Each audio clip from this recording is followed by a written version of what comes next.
Class तक हम लोगों ने एप्लीकेशन ऑफ अजान से ये वाला पूरा पार्ट फिनिश कर लिया। मेरा जहाँ तक याद आ रहा है कि लास्ट तक जो हमने लास्ट पढ़ा था वो सॉल्युबिलिटी ऑफ फाइनल। आज हम लोग कोवैलेंट बॉन्ड वाला टॉपिक स्टार्ट करने जा रहे हैं।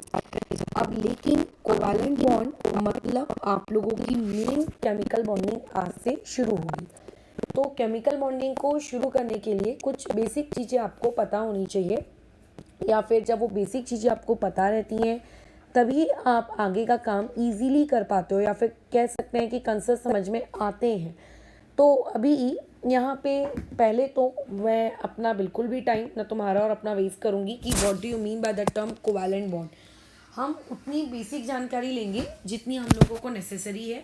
बाकी की सारी जानकारी ऑलरेडी हम लोग 10th क्लास में पढ़कर बैठे हैं कि कोवैलेंट बॉन्ड्स क्या होते हैं, आयोनिक बॉन्ड क्या होता है, उनके बीच में डिफरेंस क्या होता है। नहीं, ये सारा काम आप लोग 9-10 से पढ़ते आ रहे हो। Ionic bond, ionic solids, right, covalent bond, covalent compound, distinguish between them, right, there characteristics. ठीक है, तो वो सारी चीज़ें अभी अपन रिपीट नहीं करेंगे।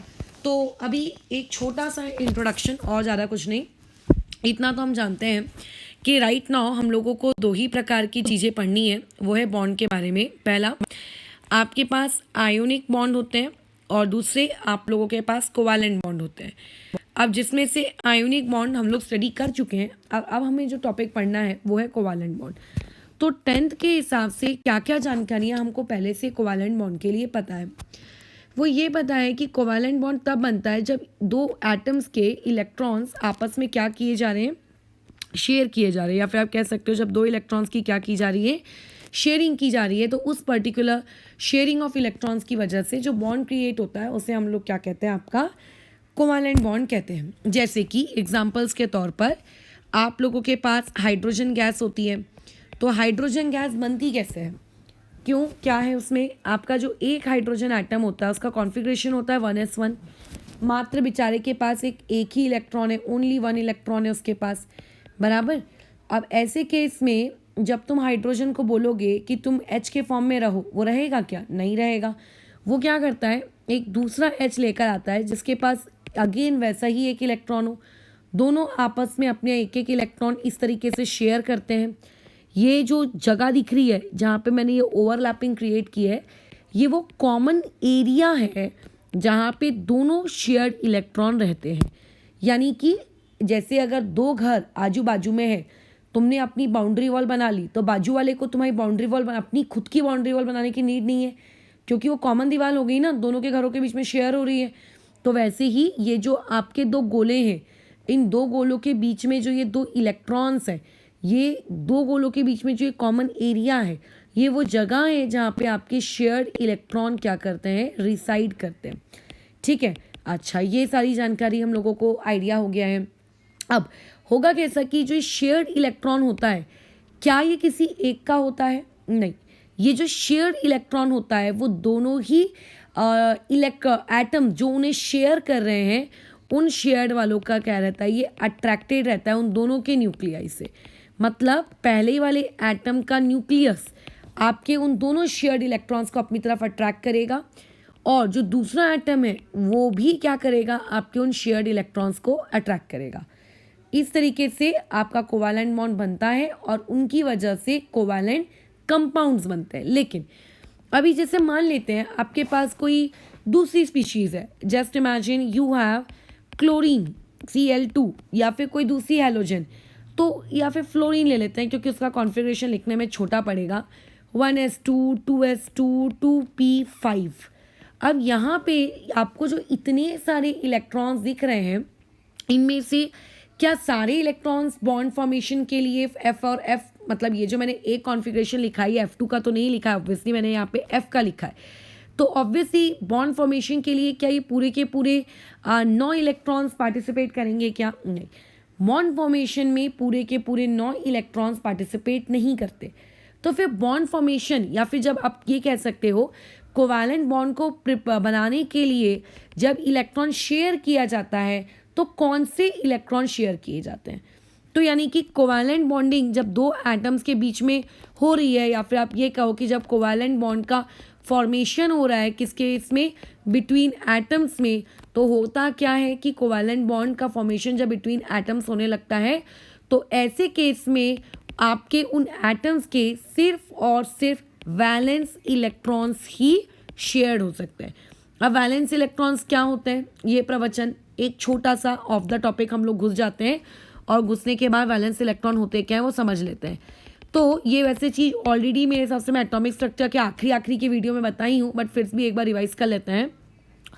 आपके पास कोई भी एस ब्लॉक का या फिर अगर आपके पास कोई भी पी ब्लॉक का अगर एलिमेंट है तो बराबर, let's say I have magnesium का atomic number 12, configuration will be 1s2 2s2 and 2p6 and उसके बाद 3s2। तो यहाँ पे आप वैलेंस इलेक्ट्रॉन किसको कहोगे, या पहले तो ये डिसाइड करते हैं आउटर मोस्ट किसको कहोगे। तो यहाँ पे ये 1s2 है, इसका मतलब इसका क्वांटम नंबर 1 है और ये फर्स्ट ऑर्बिट का है। ये 2s2 2p6 ये दोनों क्या है आपके सबशेल्स ऑर्बिटल्स, जो भी तुम बोलो या जो भी तुमने पढ़ा है, ये दोनों के दोनों सेकेंड ऑर्बिट में है।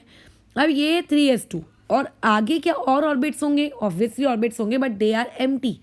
तो ऐसे में ये जो 3s2 है, ये 3s2 आप लोगों का क्या है, आउटर मोस्ट ऑर्बिट है। ठीक है, ये जो 3s2 है ये कैसा है, आउटर मोस्ट ऑर्बिट है। और यही आउटर मोस्ट ऑर्बिट में जो इलेक्ट्रॉन्स हैं इसको आप क्या कहोगे, वैलेंस इलेक्ट्रॉन बराबर। कोई भी एस ब्लॉक या कोई भी पी ब्लॉक का आता तो, जैसे अभी मान लेते हैं मैंने एक फ्लोरीन की बात की क्योंकि फ्लोरीन पी ब्लॉक का है, तो फ्लोरीन का कॉन्फ़िगरेशन क्या है, 1s2 2s2 और यहाँ पे आ गया 2p5। ठीक है, क्या आ गया, 1s2 2s2 2p5। तो यहाँ पे गलती से भी ये मत बोल देना कि ये आउटर मोस्ट ऑर्बिट है, ऑर्बिट तो पूरा 2 वाला होगा ना। अब उस 2 के अंदर अगर 2s2 रहता है और 2p5 दोनों रहते हैं तो दोनों 2s2 2p5 किस में काउंट किए जाएंगे, आउटर मोस्ट ऑर्बिट में। और वैलेंस इलेक्ट्रॉन हम उन दोनों के एडिशन को बोलेंगे, यानी कि यहाँ पे वैलेंस इलेक्ट्रॉन कौन होगा, 5 + 2 बराबर कितना आप लोगों का 7। लेकिन पॉइंट नंबर 2, अगर आपके पास कोई एक डी ब्लॉक का एलिमेंट है, ठीक है, डी ब्लॉक के एलिमेंट में किसी को भी उठा लो, तो मान लेते हैं हम लोगों ने उठा लिया आपके टाइटेनियम नहीं वैनेडियम को, तो atomic number is 23, configuration will be 1s2 2s2 और क्या आ जाएगा 2p6 3s2 3p6 4s2 3d3, this will be your configuration right. अब हम जानते हैं कि ये जो दोनों है, मतलब ये जो 4s2 है, इस 4s2 को मुझे कायदे से क्या बोलना चाहिए था, आउटर मोस्ट। क्यों इसको आउटर मोस्ट क्यों बोलेंगे, क्योंकि माना कि इलेक्ट्रॉन 3D में एंटर कर रहा है बट आखिरी में है तो 4 नहीं ना, 4 के बाद फिर से थर्ड शेल तो आया नहीं होगा, थर्ड शेल खत्म हुआ है फिर फोर्थ शेल आया, तो आउटर मोस्ट में तो फोर्थ शेल है। तो यहाँ पे जो 4s2 है ये आप लोगों का आउटर मोस्ट है। अब लेकिन डी ब्लॉक के एलिमेंट्स में ऐसा कतई मत सोचना कि 4s2 क्योंकि आउटर मोस्ट है तो वैलेंस इलेक्ट्रॉन भी 4s2 के ही होंगे। इन दोनों के कॉम्बिनेशन को 4s2 और 3d3, इन दोनों के कॉम्बिनेशन के एडिशन वाले इलेक्ट्रॉन्स को हम लोग क्या कहते हैं, वैलेंस इलेक्ट्रॉन। बस यही एक चीज़ है कि जब हम लोग एस ब्लॉक या पी ब्लॉक के एलिमेंट्स की बात करते हैं तो एस और पी ब्लॉक के जो एलिमेंट्स हैं उनमें जो आउटर मोस्ट और वैलेंस दोनों सेम होता है, बट जब आप डी ब्लॉक के एलिमेंट्स की बात करते हो तो उसमें आउटर मोस्ट अलग होता है और वैलेंस इलेक्ट्रॉन उन दोनों डी और एस दोनों के एडिशन का होता है। तो अभी हम लोग बैक टू अवर टॉपिक, हम लोग क्या पढ़ रहे थे, F2 का कॉम्बिनेशन। ठीक है, तो F2 में जो एक F है उसका कॉन्फ़िगरेशन है 1s2 2s2 2p5। अब इसमें ये जो कॉम्बिनेशन है ये क्या है आप लोगों के, वैलेंस इलेक्ट्रॉन। तो फ्लोरीन के पास कितने वैलेंस इलेक्ट्रॉन है, 7। ऐसा एक और फ्लोरीन होगा, उन दोनों के पास भी कैसे होंगे, वैलेंस इलेक्ट्रॉन बराबर कितने होंगे, 7। तो एक्चुअल में जब यही फ्लोरीन, ठीक है, ये वाला फ्लोरीन और ये वाला फ्लोरीन जब आपस में ऐड होकर F2 बना रहे हैं तो इस प्रोसेस के दौरान उनके ये 7 वैलेंस इलेक्ट्रॉन्स क्या कर रहे हैं, पार्टिसिपेट कर रहे हैं, बराबर क्या कर रहे हैं, पार्टिसिपेट कर रहे हैं। लेकिन क्या इनके पार्टिसिपेशन से आप लोगों का बॉन्ड बन जाएगा, हाँ बनेगा। कैसे बनेगा समझते हैं। तो एक बहुत ही छोटा सा टॉपिक शॉर्ट में बता रही हूँ, बाद में कल या परसों में हम इस टॉपिक को वैसे भी डिटेल में पढ़ेंगे। आपके एक महान साइंटिस्ट हुआ करते थे लुइस। उस ज़माने के हिसाब से उनके द्वारा दिए गए कंसेप्ट ओके थे, लेकिन अब वो कंसेप्ट की पूरी धज्जियाँ उड़ चुकी हैं, उसके बहुत सारे शॉर्टकमिंग्स हैं, लिमिटेशंस हैं, वो आगे की क्लासेस में डिस्कस होंगे। बट जो लुइस का कंसेप्ट है, लुइस का ऑक्टेट रूल है, आपने बचपन में भी पढ़ा होगा कि हर एटम चाहता है कि वो अपना ऑक्टेट कंप्लीट कर सके। मतलब कोई भी कंपाउंड बनता ही क्यों है? वाई NaCl इज फॉर्म्ड, पहला क्वेश्चन। ठीक है, why MgCl2 is form, why O2 exist, why O does not exist. कोई भी चीज कंबाइन क्यों हो रही है? What is the reason behind combination?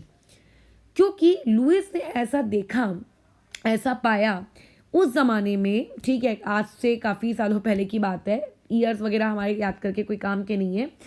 उन्होंने ऐसा पाया कि there are many many many many compounds which are formed, why the reason. तो ये देखते हैं कि जब भी एक कंपाउंड बनता है, चाहे आयोनिक से बने या कोवैलेंट से बने, इलेक्ट्रॉन्स की कुछ इन्वॉल्वमेंट वहाँ रहती है। ठीक है, अब जब आयोनिक से बनता है तो कुछ स्पीशीज इलेक्ट्रॉन लूज करती हैं, कुछ स्पीशीज इलेक्ट्रॉन गेन करती हैं। ही वॉज कन्फ्यूज कि why some species are losing electron and why some species are accepting their electron. So he generalise the concept, मतलब उसने अपने ऑब्जर्वेशंस को जनरलाइज्ड वे में लोगों के सामने रखा कि आप देखिए इनर्ट गैसेस को जाकर, helium, neon, argon, krypton, xenon, till then, अभी की बात नहीं है, उसको कोई आइडिया नहीं था किसी भी बात का। तो उन्होंने ये कहा कि ये जो गैसेज हैं, helium, neon, argon, xenon, krypton, ये कभी किसी के साथ कंपाउंड फॉर्मेशन नहीं करती। ठीक है, भले ही बाद में पता चला कि ये लोग करती हैं, बट उस ज़माने में उस बेचारे को नहीं पता था। तो उन्होंने ये बोला कि आखिर ये क्यों नहीं करती? तो ये कहता है कि इन सभी का जो आउटर मोस्ट शेल है वो कंप्लीट है। मतलब आउटर मोस्ट शेल की जो इनकी कैपेसिटी है, सबकी कैपेसिटी फुल है। सबने अपना अपना हीलियम को छोड़ के ऑक्टेट कंप्लीट करके रखा है। तो उसके हिसाब से स्टेबिलिटी मतलब ऑक्टेट, स्टेबिलिटी मतलब ऑक्टेट, ऑक्टेट यानी कि स्टेबिलिटी खत्म। मतलब अगर तुम्हें स्टेबल होना है, जाओ जाके ऑक्टेट कंप्लीट कर लो। जस्ट लाइक तुम्हें फ्यूचर में अगर अच्छे पैसे कमाने हैं, जाओ जाके पढ़ाई करो। यही होता है ना, स्कूल क्यों जाते हो, पढ़ाई अभी क्यों कर रहे हो? रीज़न है पैसे कमाने। कभी कोई पेरेंट्स को देखते हुए सुना है, आ जा बेटा पढ़ाई लिखाई छोड़ के आके गिटार सीख? नो, क्योंकि सबको पता है अच्छा फ्यूचर में स्टेबल लाइफ चाहिए, पैसे कमाना है, पढ़ाई करो। अब पढ़ाई से क्या होगा वो बात के बाद में, लेकिन सबकी ये चीज़ होती है। तो वैसे ही लुइस के अकॉर्डिंग आपका जो एटम होता है वो तभी स्टेबल हो सकता है जब उसका ऑक्टेट कंप्लीट हो, क्योंकि इनर्ट गैसेस का उस ज़माने में ऐसा था। लुइस को किसी तरीके से कोई आइडिया नहीं था कि फ्यूचर में जाके ऐसी भी चीज़ें पैदा होंगी जिससे ये पता चलेगा कि इनर्ट गैसेस भी कंपाउंड बना सकती हैं। अब हमें पता चल चुका है, बट बेचारे लुइस को ये बात नहीं पता थी।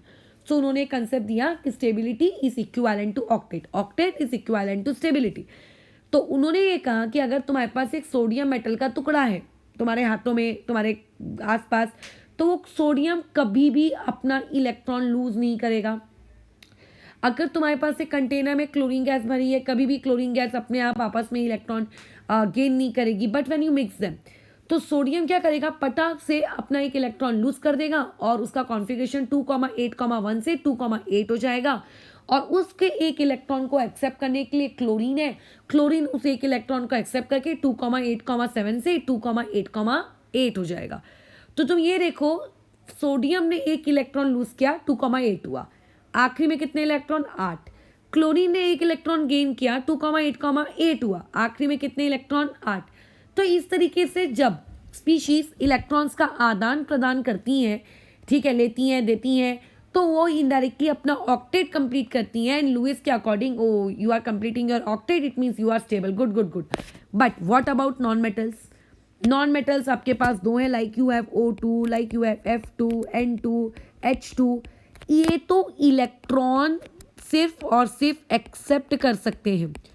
एक ओ आया, दूसरा ओ आया, ये सब नोट्स से मत लिखना, ये सब प्रवचन है। हाँ, तुम्हें अगर कोई पॉइंट ठीक लगे मेरे का तो उसको नोट्स कॉपी में उतारना, जो नोट्स में लिखना होगा वो मैं जब PDF तुम लोगों को सेंड करूंगी उस पर ऐसा टिक मार, मतलब इस पर क्रॉस मार दूंगी, तो वो मत लिखना फालतू का। जैसे अभी O और O है, ये O बोलता है मुझे ऑक्टेट चाहिए, तो बाजू वाला O बोलेगा क्यों, मुझको नहीं चाहिए, मैं क्या स्टेबल हूँ, राइट? अगर तुम्हारे घर में पापा मम्मी ने तुम्हारे छोटे भाई बहनों को और तुम्हारे बीच में अगर कुछ पॉकेट मनी डिस्ट्रीब्यूशन किया और एक को ज़्यादा दे रहे हो, तुमको दे ही नहीं रहे, तो तुम क्या बोलोगे, हाँ हाँ मैं तो करोड़पति हूँ, मुझे तो पैसों की ज़रूरत ही नहीं है।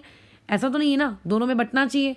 तो पहला वाला ओ बोलता है मुझे ऑक्टेट कंप्लीट करना है, दूसरा वाला ओ बोलता है मुझे भी करना है। पहला वाला ओ बोलता है मैं तो इलेक्ट्रॉन गेन करूँगा, तो दूसरा वाला ओ बोलता है मैं काहे इलेक्ट्रॉन लूज़ करूँगा, मेरे को क्या इलेक्ट्रॉन लूज़ करने का मैं अपने ऊपर ठप्पा लगा के लाया हूँ, मैं क्यों करूँगा, मैं भी इलेक्ट्रॉन गेन करूँगा। तो जब दोनों स्पीशीज़ जो कि स्टेबिलिटी चाहती हैं लुइस के अकॉर्डिंग, जब दोनों ही अड़ जाएं इलेक्ट्रॉन गेन करने वाले केस में, फिर क्या।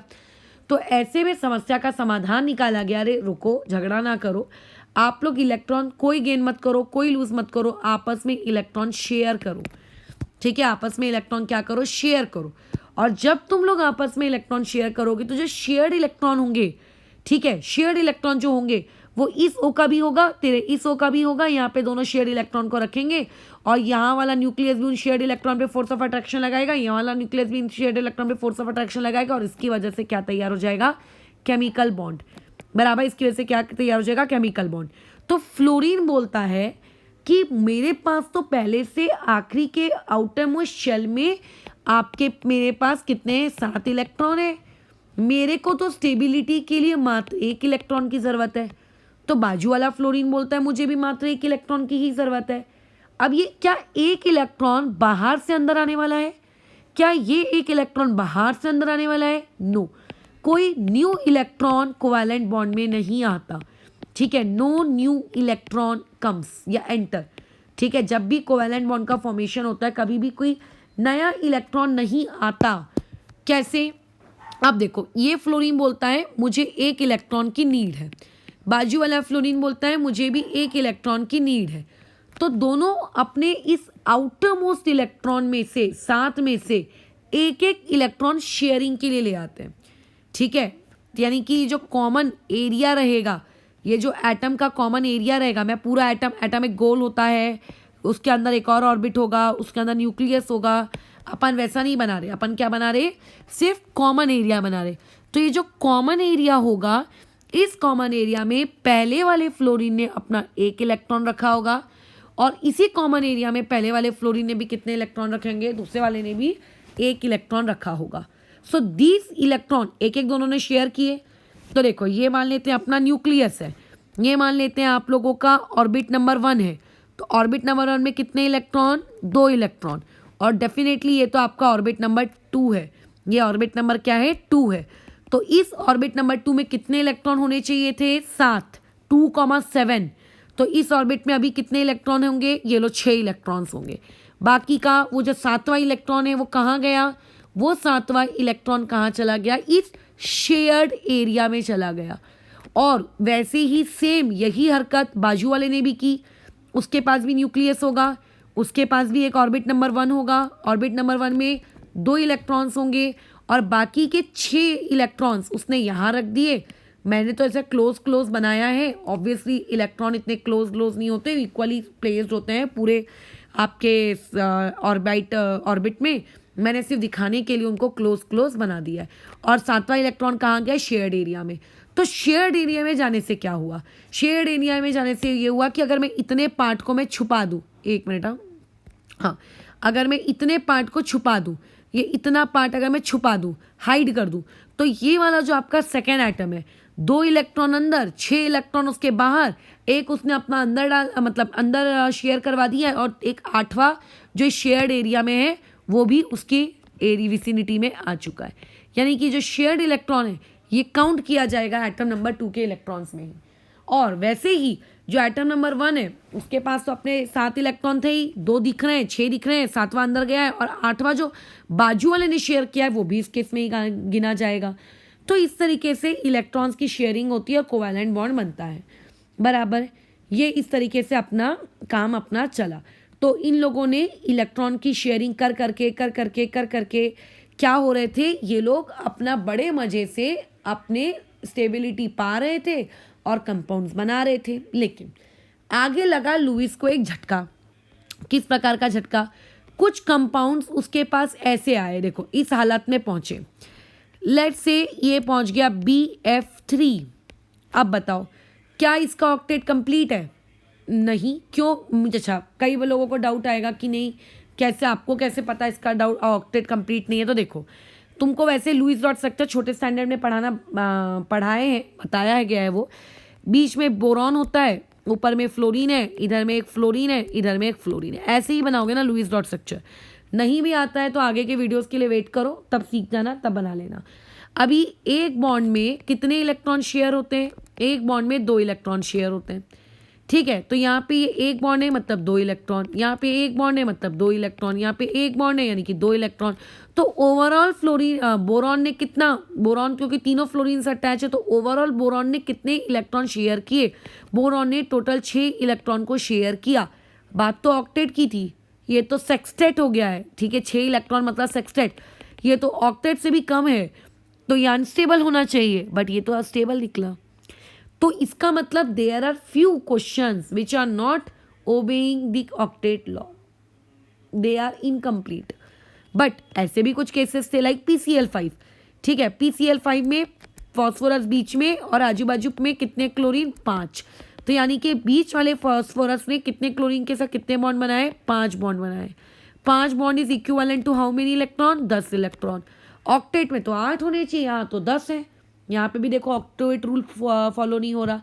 सो there are many exceptions of this, ठीक है। जब कोई आप एलिमेंट हायर पीरियड का लेते हो, ठीक है, जब आप एक एलिमेंट देखो, फर्स्ट पीरियड वाले तो पूरे निठल्ले हैं।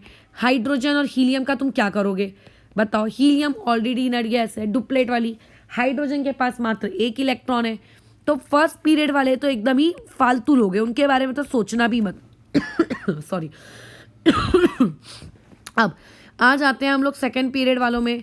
तो सेकेंड पीरियड में आ गए आपकी ये लिथियम, लिथियम के बाद यहाँ पे बेरिलियम, और फिर यहाँ पे शुरुआत होगी बोरॉन से और एंडिंग होगी किसमें? आप लोगों के नियॉन पे।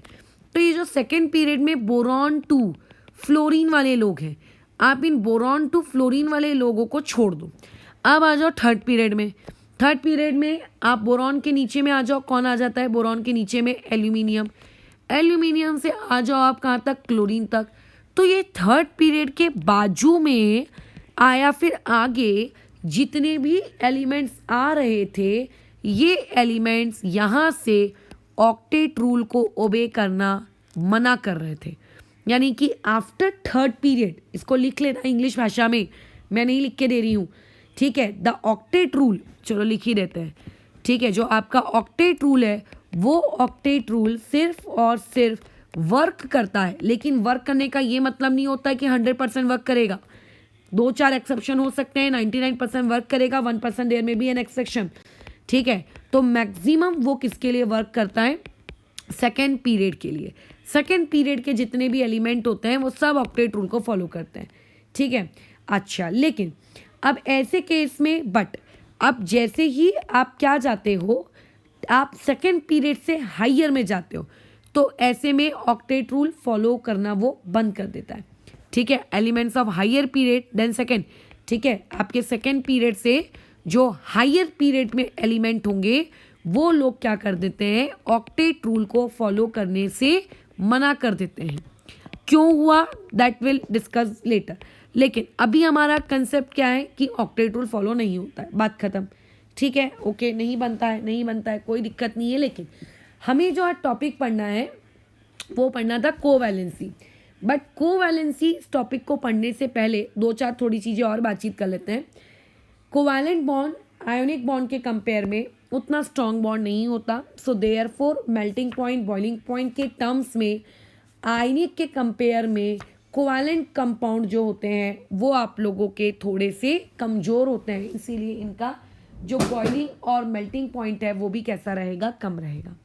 आपके जो आयोनिक बॉन्ड होते हैं वो नॉन डायरेक्शनल होते हैं, ठीक है। मेरे पास श्रेयन का डाउट आया था कि what do you mean by the term non directional. Non directional का मतलब ये है कि लेट्स इमेजिन यहाँ पे एक पॉजिटिव चार्ज रखा है और मान लेते हैं एक नेगेटिव चार्ज यहाँ रखा है, तो क्या इस पॉजिटिव और क्या इस नेगेटिव के बीच में electrostatic force of attraction work करेगा? तो तुम क्या बोलोगे? हाँ करेगा, क्यों नहीं करेगा। लेकिन अगर मान लेते हैं क्या मैं इस नेगेटिव चार्ज को थोड़ा सा इधर शिफ्ट कर दूँ, मतलब पहले नेगेटिव चार्ज यहाँ था, ये उसकी ओरिजिनल पोजीशन है, और अब मैं नेगेटिव चार्ज को यहाँ फिक्स चेंज कर दे रही हूँ, क्या अब आप लोगों के यहाँ पे फोर्स ऑफ अट्रैक्शन एग्जिस्ट करेगा? तुम बोलोगे कैसी बातचीत कर रहे हो, क्यों नहीं करेगा, मतलब क्यों नहीं करने का आप मुझे कोई एक रीज़न दे दो कि क्यों नहीं करेगा। एग्जैक्टली करेगा। तो आप पॉजिटिव या निगेटिव चार्ज को कहाँ घुमा रहे हो, कहाँ फिरा रहे हो, इससे आपके उस इलेक्ट्रोस्टैटिक फोर्स को, उस अट्रैक्शन फोर्स को क्या कोई फर्क पड़ रहा है? नहीं पड़ रहा है। कैसे भी पॉजिटिव को प्लेस करो, कैसे भी निगेटिव को प्लेस करो। So this is meant by the term non directional. लेकिन कोवैलेंट बॉन्ड में ऐसा नहीं होता, ठीक है। Covalent bonds are directional. ये नोट्स कॉपी में भी डाल लेना अपना पहला पॉइंट तो देखो क्या डालोगे, ये क्या नाम है, ये पहला ये डाल देना, शेयरिंग ऑफ टू इलेक्ट्रॉन्स, खत्म। पॉइंट नंबर 2 डाल देना, शेयर्ड इलेक्ट्रॉन्स कहाँ रिसाइड होते हैं? कॉमन एरिया में। और कॉमन एरियाज में जो इलेक्ट्रॉन रहते हैं वो दोनों न्यूक्लियाई से अट्रैक्टेड रहते हैं। मतलब पॉइंट्स हम बना लेते हैं। ये हो गया पॉइंट नंबर 1, ये हो गया पॉइंट नंबर 2, ये हो गया पॉइंट नंबर 3। अच्छा, उसके बाद ये जो नोट्स है इसको लिख लेना, एक तरीके से ये रिवीजन ही हो गया है हम लोगों का, पॉइंट नंबर 4। अच्छा, उसके बाद अच्छा पॉइंट नंबर 4 इसको करोगे, इसको कर देना पॉइंट नंबर 5। ओके। और ये सब बाकी के प्रवचनबाजी है, ये सब लिखने की ज़रूरत नहीं है, ये भी लिखने की ज़रूरत नहीं है, बाद में लुईस ऑक्टेट में पढ़ाया ही जाएगा। अच्छा, पॉइंट नंबर 6 में इसको लिख देना, और उसके बाद पॉइंट नंबर 7 यहाँ से शुरू करते हैं, ठीक है। तो पॉइंट नंबर 7 में क्या लिखोगे कि आपके जो कोवैलेंट बॉन्ड्स होते हैं CB, ये डायरेक्शनल होते हैं। कोवैलेंट बॉन्ड्स बड़े ही नखरे वाले होते हैं, ठीक है।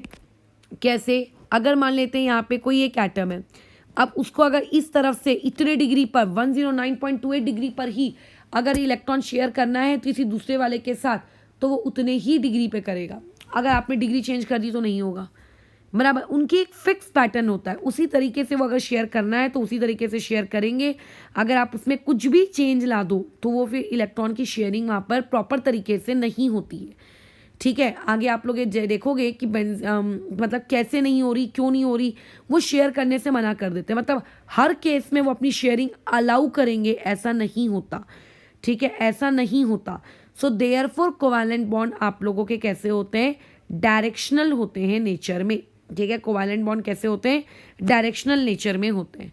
पॉइंट नंबर 8 डाल देना, कंपैरेटिवली, ठीक है, आयोनिक के कंपेयर में इन लोगों का लो मेल्टिंग पॉइंट या फिर लो बॉइलिंग पॉइंट होता है कंपैरेटिवली, ठीक है। अच्छा, और जो आपके कोवैलेंट कंपाउंड होते हैं, कोवैलेंट कंपाउंड जो होते हैं, ये आप लोगों के चाहे सॉलिड स्टेट में रहें या चाहे ये लोग मॉल्टन स्टेट में रहें या चाहे लिक्विड स्टेट में रहें, ये नॉन कंडक्टर होते हैं। जैसे आयोनिक का कैसा था कि अगर वो सॉलिड स्टेट में है तो नॉन कंडक्टर, बट अगर आप मॉल्टन या लिक्विड स्टेट में ले आओगे तो क्या हो जाएगा? वो कंडक्टर हो जाएगा, बराबर है। हाँ, अब इसमें लेकिन एक कंडीशन है। कंडीशन क्या है? कि आपको कोवैलेंट कंपाउंड को किसी एक्वस सॉल्यूशन में डिसॉल्व नहीं करना है। डोंट डिसॉल्व, ठीक है। क्योंकि देख, अगर मान लेते हैं मेरे पास HCl है, HCl को मैंने एक्वस सोल्यूशन में डिसॉल्व कर दिया तो क्या होगा? H+ आयंस क्रिएट हो जाएंगे। अब ये H+ आयंस तो इलेक्ट्रिसिटी को कंडक्ट करेंगे ना, तो क्या यहाँ पे इलेक्ट्रिसिटी HCl की वजह से कंडक्ट हुई? कतई नहीं। यहाँ पे इलेक्ट्रिसिटी क्योंकि H2 थे इसीलिए वो ब्रेक हुआ, इसीलिए कंडक्ट हुई। तो अगर आप उसे किसी में डिसॉल्व नहीं करते हो, ठीक है, अगर आप उसको डिसॉल्व नहीं करते हो, सिर्फ उसको अपने ओरिजिनल फॉर्म में रहने लगते हो, तो ऐसे में वो क्या होंगे? बैड कंडक्टर होंगे, ठीक है। अच्छा, और उसके बाद नेक्स्ट चीज़ हमें देखनी है, पॉइंट नंबर कौन सा है? 9। तो ये पॉइंट नंबर 10 तुमने ये पढ़ा था कि आयोनिक कंपाउंड्स में लैटिस होता है। अभी एक न्यूमेरिकल भी दिया था, ठीक है। आयोनिक कंपाउंड के पास लैटिस होता है, लेकिन जो कोवैलेंट कंपाउंड है CC, ये सिंगल मॉलिक्यूल के फॉर्म में एग्जिस्ट करते हैं। लैटिस का मतलब क्या है? जैसे अगर आप लोगों के पास NaCl है तो NaCl, बहुत सारे NaCl आपस में रिपीट चिपके हुए होंगे। आप सॉलिड स्टेट में पढ़ोगे हायर स्टैंडर्ड में, लेकिन कोवैलेंट कंपाउंड में बहुत सारे CH4 क्लस्टर के फॉर्म में आपको नहीं मिलेंगे। एक CH4 मिलेगा, दूसरा CH4 अलग मिलेगा, तीसरा CH4 अलग मिलेगा। तो जैसे आयोनिक कंपाउंड लैटिस बना सकते हैं, ये लोग लैटिस नहीं बनाते हैं, ठीक है। इनके इसमें कोई भी लैटिस नहीं होता। अच्छा, उसके बाद पॉइंट नंबर 1, कोवैलेंट कंपाउंड्स की कोई फिक्स्ड फिजिकल स्टेट नहीं होती। ये गैसेस भी हो सकते हैं, लिक्विड भी हो सकते हैं, सॉलिड भी हो सकते हैं, दे कैन बी एनीथिंग, बराबर कुछ भी हो सकते हैं। अच्छा, पॉइंट नंबर 12 सबसे इंपॉर्टेंट, कोवैलेंट बॉन्ड रिजिड होते हैं। What do you mean by this term rigid? अब यहाँ पे रिजिड का मतलब क्या है? ठीक है, रिजिड का मतलब जैसे अभी मान लेते हैं तुम्हारा जो पेन है, नहीं पेन तो नहीं बोलना चाहिए, एक आपका वो आता है झूला, क्या कहते हैं उसको, सी सॉ आई थिंक कहते हैं। जैसे यहाँ पे बीच में आपका एक डंडा लगा रहता है, यहाँ पे एक इंसान बैठता है, यहाँ पे दूसरा इंसान बैठता है, राइट। तो अब तुम जैसे दो इंसान बैठ गए, तो ये इन दोनों को कनेक्ट करके रखा है ना इसने, ये इस तरीके से, तो इसे हम लोग कहेंगे रिजिड। इनके बीच का, इन दोनों एटम्स के बीच का जो ये डिस्टेंस है, ये डिस्टेंस कैसा रहेगा? फिक्स रहेगा। ठीक है, यहाँ पे सीट दी है बैठने को, तो सीट पे ही बैठोगे ना, डंडे पे तो बैठोगे नहीं। तो अभी चाहे एक मोटा लड़का बैठे, पतला लड़का बैठे, मोटी लड़की बैठे, या पतली लड़की बैठे, या बूढ़ा बैठे, जवान बैठे, बैठेंगे तो सीट पर ही ना। तो ये जो सीट्स के बीच का जो ये डिस्टेंस है, ये डिस्टेंस कैसा है? फिक्स है, या फिर कह सकते हो इन दोनों सीट्स के बीच का डिस्टेंस कैसा है? कांस्टेंट है। तो जब किसी भी दो चीज के बीच का डिस्टेंस कांस्टेंट हो जाता है तो उस चीज को हम लोग कहते हैं रिजिड, बराबर। उसे हम लोग क्या कहते हैं? रिजिड। जस्ट लाइक अभी तुम्हारे पास ईटा है, ईटे को तुम जोर जोर से ताकत लगा के उसको दबाओ दोनों तरफ से, क्या होगा? क्या उसके शेप में कोई डिफॉर्मेशन आएगा?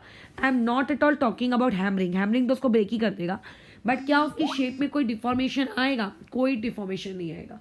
तो then those substances are termed as rigid. आप फिजिक्स में ये चीज पढ़ोगे इलास्टिसिटी वाले चैप्टर में, but you have rubber band, you have sponge. तो जब तुम उनको दबाते हो, व्हेन यू अप्लाई प्रेशर, ठीक है, जब आप उन पे स्ट्रेस लगाते हो, तो क्या होता है? उनकी जो शेप होती है टेम्परेरीली ही सही बट डिफॉर्म तो हो जाती है। ठीक है, तो those substances appear to be solid but they are not actually solid, बराबर। वो आप लोगों के रिजिड नहीं होते but they are not rigid, क्योंकि रिजिड का मतलब होता है पार्टिकल्स के बीच का जो डिस्टेंस है वो प्रेशर अप्लाई करने पर क्या नहीं होना चाहिए? चेंज नहीं होना चाहिए। ठीक है, तो जो आपका आयोनिक बॉन्ड होता है, आयोनिक बॉन्ड में लेट्स से एक प्लस है, उस प्लस के बहुत करीब आपने एक माइनस रख दिया, तो क्या होगा? फोर्स ऑफ अट्रैक्शन बहुत ही ज़्यादा होगा, क्योंकि फोर्स का डिस्टेंस के साथ इनवर्स रिलेशनशिप चलता है। जैसे कॉमन सेंस, बुद्धि, एक मैग्नेट है, अभी अपने इस एरिया में मैंने अपने घर में एक मैग्नेट रखी और लोहे का टुकड़ा मैंने जाके रख दिया है बर्डी में, क्या उस लोहे के टुकड़े का और मेरे मैग्नेट के बीच का कोई फोर्स ऑफ अट्रैक्शन होगा? बताओ। तुम अगर कॉपी पेन लेके कैलकुलेट करोगे, वैल्यू पुट कर कुरा के फॉर्मूले में, तो होगा कुछ ना कुछ तो निकल के आएगा। बट सोचो, इतना इतना इतना इतना इतना इतना कम फोर्स ऑफ अट्रैक्शन है वहां पर लोहे और उस मैग्नेट के बीच में कि आपके उस मैग्नेट को, लोहे को अट्रैक्ट करने वाली कोई फील ही नहीं आ रही है। तो इसका मतलब अगर आप डिस्टेंस बढ़ाते हो फोर्स कम हो जाता है, डिस्टेंस बढ़ाते हो फोर्स कम हो जाता है, डिस्टेंस घटाते हो फोर्स बढ़ जाता है। तो अगर आपने दो अपोजिट चार्ज की स्पीशीज को बहुत ही क्लोज रखा है तो फोर्स बहुत ज़्यादा होगा, दूर कर दिया तो फोर्स कम हो जाएगा, बराबर। फोर्स वेरी हो रहा है, ठीक है, कोई फिक्स है क्या? नहीं, डिस्टेंस के हिसाब से चेंज हो रहा है, डिस्टेंस वेरी हो रहा है। कोवैलेंट में ऐसा नहीं होता। कोवैलेंट में जब दो एटम्स आपस में अपने अपने इलेक्ट्रॉन शेयर करते हैं, तो शेयर करने के बाद उनके बीच में जो फोर्स ऑफ अट्रैक्शन एग्जिस्ट करता है, वो फोर्स ऑफ अट्रैक्शन यानी कि जो बॉन्ड होता है उन दोनों के बीच में, वो बॉन्ड एक फिक्स डिस्टेंस पर ही बनता है। अगर वो एटम उससे दूर जाने की कोशिश करेंगे तो टूट जाएंगे, ज़्यादा पास वो आ नहीं सकते, उस पर्टिकुलर फिक्स डिस्टेंस पर ही दोनों एक दूसरे से रहते हैं। So therefore covalent bonds are rigid in nature. यहाँ पे रिजिड वर्ड का मतलब कुछ इस तरीके से कतई मत सोच लेना कि एक्चुअल में दो ऑक्सीजन के बीच में जब हम लोगों के पास कोई मशीन्स होंगी तो हम दो ऑक्सीजन के बीच में जब उनके बॉन्ड विजुअलाइज करेंगे तो हमें ऐसी कोई डंडी डंडी दिख रही होगी। ठीक है, bonds are just force of attraction. जैसे अभी मेरे और अर्थ के बीच में gravitational force of attraction exist कर रहा है, बट दिख रहा है क्या? नहीं दिख रहा ना। तो वैसे ही ऐसा मत सोचना कि डंडी बॉन्ड मतलब डंडी दिखेगी, बॉन्ड मतलब डंडी दिखेगी। रिजिड का मतलब होता है bond length will remain same या फिर डिस्टेंस विल रिमेन सेम। ठीक है, पॉइंट नंबर 13 कोवैलेंट कंपाउंड्स के बारे में। आयोनिक कंपाउंड आइसोमेरिज्म नहीं देते। अब आइसोमेरिज्म क्या है, ये बात का पॉइंट है, थोड़ा बहुत 10th में पढ़ के भी आए होंगे, लेकिन जो आपके कोवैलेंट कंपाउंड होते हैं ये आइसोमेरिज्म आप लोगों को शो कर सकते हैं, मे शो आइसोमेरिज्म। ठीक है, मे शो आइसोमेरिज्म। इसका एक बहुत ही फेमस एग्जाम्पल आपने 10th स्टैंडर्ड में पढ़ा है, ब्यूटेन एंड आइसोब्यूटेन। ठीक है, butane and isobutane. What is butane? ठीक है, 10th से क्योंकि पढ़कर अभी अभी आए हो तो मैं नॉर्मल ब्यूटेन का स्ट्रक्चर बना देती हूँ। आइसोब्यूटेन तुम्हें पता होना चाहिए कैसे बनाते हैं, लेकिन लेट्स इमेजिन अगर मैं ये मानकर चलूँ कि आइसोब्यूटेन तुम्हें नहीं पता है, वैसे पता होना चाहिए, सिखाया जाता है आइसोसेक वगैरह, बट अगर लेट्स से कि नहीं पता है तो 3 कार्बन रहेंगे और इस पोजीशन पे कार्बन लटकेगा। तो ये दोनों में के बीच में क्या है? आइसोमेरिज्म। अगर याद नहीं आ रहा है कि आइसोमेरिज्म क्या है तो कोई बात नहीं, छोड़ दो, जब आइसोमेरिज्म का चैप्टर पढ़ोगे तब पढ़ लेना। ठीक है, ये इस तरीके से कुछ पॉइंट्स थे। अब लेकिन जो एक सबसे इम्पॉर्टेंट पॉइंट होता है वो ये होता है कि कोवैलेंट बॉन्ड जो होते हैं, कोवैलेंट बॉन्ड में आपके दोनों एटम, ठीक है, क्या करते हैं? इलेक्ट्रॉन का शेयर करते हैं, बराबर। इलेक्ट्रॉन्स क्या करते हैं? शेयर करते हैं। अब यहाँ पर हम कुछ ऐसे कोवैलेंट बॉन्ड के बारे में पढ़ेंगे, जैसे कोवैलेंट बॉन्ड में यूजुअली, इन कोवैलेंट बॉन्ड यूजुअली, ठीक है, यूजुअली स्पेलिंग्स वगैरह चेक कर लेना, 2 एटम्स शेयर इक्वल इलेक्ट्रॉन्स। ये लोग क्या करते हैं? आपस में इक्वल इलेक्ट्रॉन शेयर करते हैं। जैसे मैं अगर एक एटम हूँ और अगर श्रेयन एक दूसरा एटम है, अगर मैं 1 इलेक्ट्रॉन दे रही हूँ तो ऐसा नहीं चलेगा कि श्रेयन 2 देगा, बिल्कुल नहीं। मैं अगर 1 दे रही हूँ, अगर उसके पास ज़्यादा इलेक्ट्रॉन देने की कैपेसिटी है तो जाके वो किसी और को दे, बट मुझको 1 ही देना है। अगर मैं 2 इलेक्ट्रॉन शेयर कर रही हूँ, अगर प्रियांशु एक एटम है तो वो भी 2 ही इलेक्ट्रॉन शेयर करेगा। मान लेते उसकी इलेक्ट्रॉन शेयर करने की कैपेसिटी 4 है, तो ऐसा नहीं होगा कि मैं 2 शेयर कर दूँ, प्रियांशु अपनी तरफ से 4 शेयर करे, वो मेरे साथ 2 ही करेगा।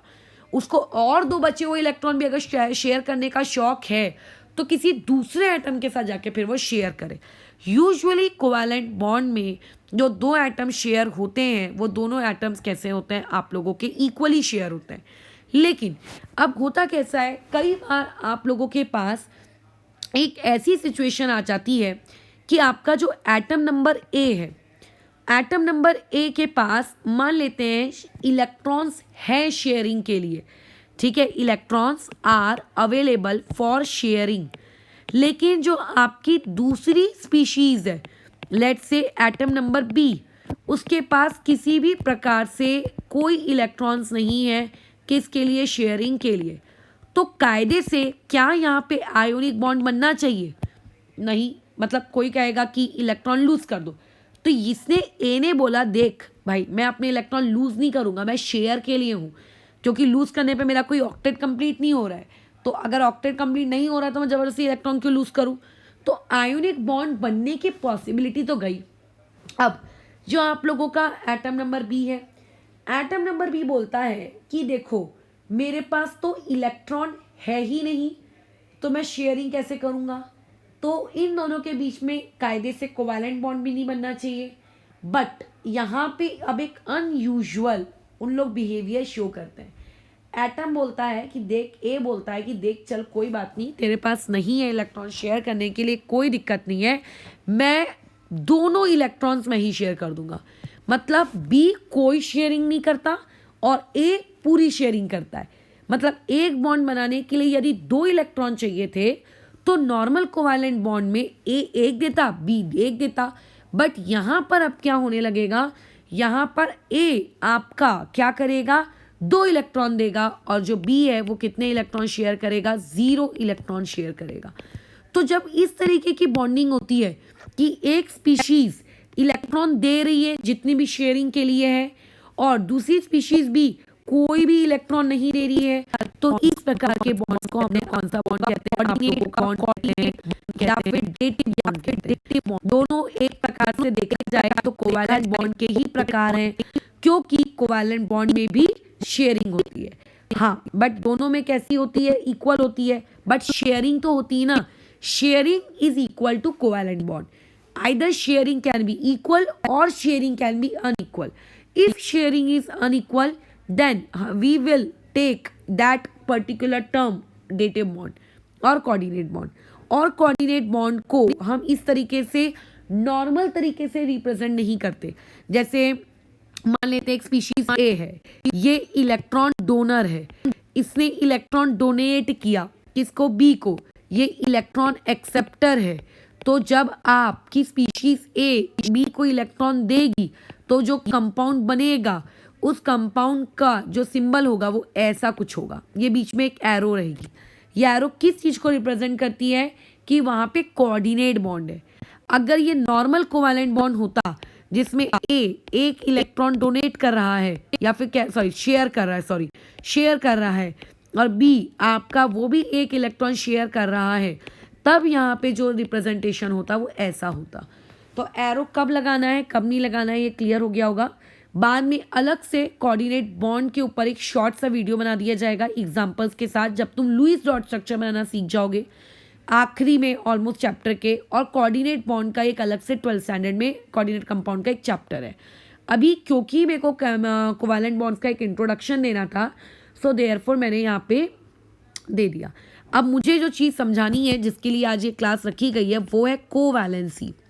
अब ये वर्ड हम समझते हैं। तो देखो, एक वर्ड पढ़ा था आपने बचपन में वैलेंसी, 9th स्टैंडर्ड में एक वर्ड पढ़ा था इलेक्ट्रोवैलेंसी, अब एक नई वाला आ गई है वो है covalency. What is this electrovalency, what is covalency, what is valency. तो पहले तो इलेक्ट्रोवैलेंसी पे बात करते हैं जो कि ऑलरेडी की हुई है हमारी। अभी जब हम लोग इसी चैप्टर में आयोनिक कंपाउंड्स के बारे में पढ़ रहे थे कि आपका जो इलेक्ट्रोवैलेंसी होता है वो ये बताता है कि किसी पर्टिकुलर स्पीशीज ने आयोनिक कंपाउंड बनाने के लिए कितना इलेक्ट्रॉन लूज किया है, कितना इलेक्ट्रॉन गेन किया, बस बात खत्म। कोवैलेंसी क्या होती है, ये सबसे बड़ा पार्ट है कि what do you mean by the term covalency. तो कोवैलेंसी का मतलब होता है किसी भी स्पीशीज के पास नंबर ऑफ अनपेयर्ड इलेक्ट्रॉन्स कितने होंगे, इसको हम लोग क्या कहते हैं, कोवैलेंसी कहते हैं। ठीक है, किसी भी स्पीशीज के पास नंबर ऑफ अनपेयर्ड इलेक्ट्रॉन्स कितने होंगे, इस पर्टिकुलर चीज को हम लोग क्या कहते हैं, आपका कोवैलेंसी कहते हैं। अब जैसे तुम बोलोगे, ठीक है, अच्छा एक पॉइंट बताते हैं, यूजुअली फर्स्ट पीरियड के बारे में कोई बात नहीं करता, क्यों, हाइड्रोजन के बारे में क्या बात करना, बताओ, हीलियम के बारे में क्या बात करना, कोई नीड है क्या, no need. Usually second period के बारे में अगर मैंने तुम लोगों से बातचीत की तो और मैंने तुम लोगों से ये पूछा कि आप लोगों का जो ये सेकेंड पीरियड है, ठीक है, सेकेंड पीरियड के जो एलिमेंट्स हैं starting from where, starting from boron, ठीक है, नॉट फ्रॉम लिथियम और बेरिलियम, क्योंकि कोवैलेंसी नॉन मेटल्स के लिए डिफाइन होती है। ठीक है, कोवैलेंसी किसके लिए डिफाइन होती है, आप लोगों के नॉन मेटल्स के लिए डिफाइन होती है। तो I am not at all talking about metals, we are talking about non metals. तो हम पी ब्लॉक से यूजुअली शुरू करेंगे। सेकेंड पीरियड में अगर मैं हूँ और मैं पी ब्लॉक की बात कर रही हूँ तो कोवैलेंसी फिक्स होती है, जो आपने 10th में पढ़ी भी है, जैसे जिसको लेकिन आपने कभी भी कोवैलेंसी के नाम से नहीं पढ़ा, आपने पढ़ा है valency valency valency, teachers valency valency valency बोलकर ही पढ़ाते थे। ठीक है, बराबर, क्या होते थे, टीचर्स वैलेंसी वैलेंसी बोलकर ही पढ़ाते थे, लेकिन पढ़ा कोवैलेंसी था आपने। क्या था वो, कार्बन, नाइट्रोजन, ऑक्सीजन, फ्लोरीन, बराबर। कार्बन में अभी अभी तुमने सीखा है कार्बन का इलेक्ट्रॉनिक कॉन्फ़िगरेशन क्या होता है, 1s2 2s2 2p कितना, 2p कितना 2। तो अगर ऐसे में मैं आप लोगों का कार्बन का डब्बा डब्बा स्ट्रक्चर बनाऊँ, सिर्फ आखिरी का डब्बा डब्बा स्ट्रक्चर बनाना, तो ये रहेगा आपका 2s, s का क्योंकि एक ही डब्बा होता है और एक ही डब्बे में दोनों इलेक्ट्रॉन।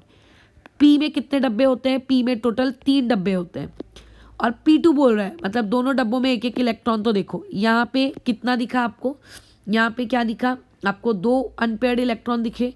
तो यहाँ पे आप लोगों ने बोला कि लो इसकी कोवैलेंसी बराबर कितनी, 2। ये ऐसा कुछ 10th में पढ़ा नहीं था, लेकिन ऐसे ही कुछ था। ठीक है, ऐसी कुछ पढ़ते थे। अब ये इसका कितना, 1s2 2s2 2p आपका 3, ये इसमें सिर्फ आखिरी के 2 डब्बों का स्ट्रक्चर बनाओ, तो ये हो जाएगा 2s और ये हो जाएगा 2p3। आपने 10th में पढ़ा ही होगा कि हम लोग बोलते हैं नाइट्रोजन की वैलेंसी 3 होती है, 3। तो देखो यहाँ पे अनपेयर्ड इलेक्ट्रॉन्स कितने हैं, 3 दिख रहे हैं, तो इसका मतलब यहाँ पे कोवैलेंसी बराबर कितनी, 3, है ना। वैसे ही सो ऑन तुम ऑक्सीजन के लिए भी निकाल लो, 1s2 2s2 कितना होगा, 2p4। आखिरी के 2 डब्बे बनाती हूँ तो मैं यहाँ पे देखो ये ऐसा रहेगा, 2p4 मतलब पहले तीनों डब्बों में इलेक्ट्रॉन्स हैं और चौथा इलेक्ट्रॉन ये ऐसा है। तो देखो यहाँ पे सिर्फ और सिर्फ अनपेयर्ड इलेक्ट्रॉन्स कितने हैं, मात्र 2। तो देयरफॉर यहाँ पे कोवैलेंसी बराबर कितनी हो गई, 2। ये भी पढ़ा है कि ऑक्सीजन की वैलेंसी 2 होती है। सिमिलरली फ्लोरीन का तुम निकाल लेना, उसकी कोवैलेंसी 1 आएगी। लेकिन तुम ये बोलोगे कि हमने तो कार्बन की वैलेंसी 4 पढ़ी, आप तो यहाँ 2 लिख रहे हो। तो तुम्हें नहीं लगता कि जो लॉजिक मैं बता रही हूँ उस लॉजिक से अगर ये तीनों चीज़ें करेक्ट आई हैं तो फिर कार्बन भी करेक्ट आना चाहिए था।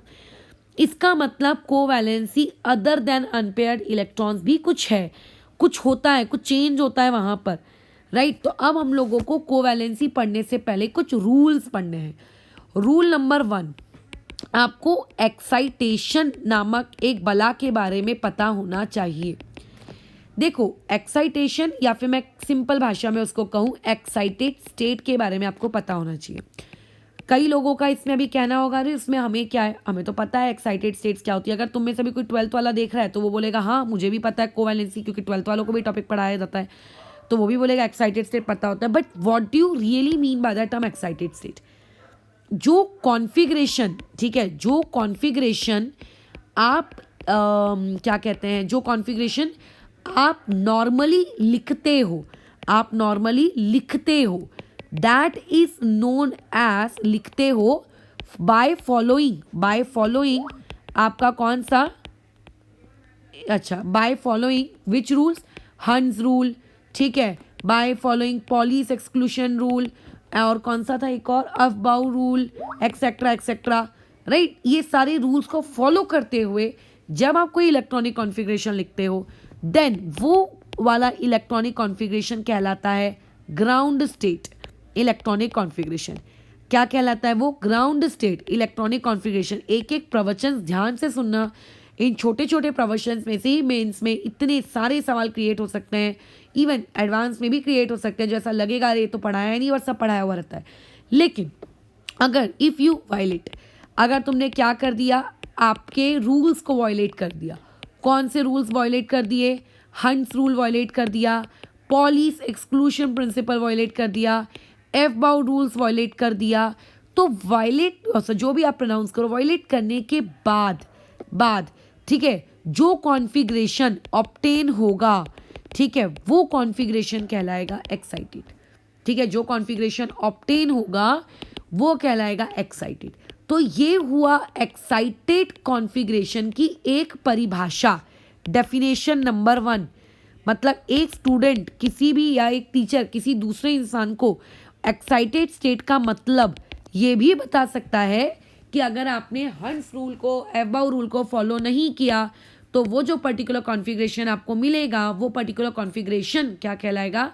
आपका एक्साइटेड स्टेट वाला कॉन्फ़िगरेशन। जैसे कि एग्जाम्पल्स के थ्रू समझते हैं इस पर चीज़ को। क्या है आप लोगों के पास, किसका लें हम लोग, रुको सोचने दो मुझे, नाइट्रोजन ही उठा लेते हैं लोग। एग्जाम्पल में नाइट्रोजन उठा लिया। नाइट्रोजन का एटॉमिक नंबर है आपके पास 7। आपने लिख दिया 1s2 2s2 2p कितना 3।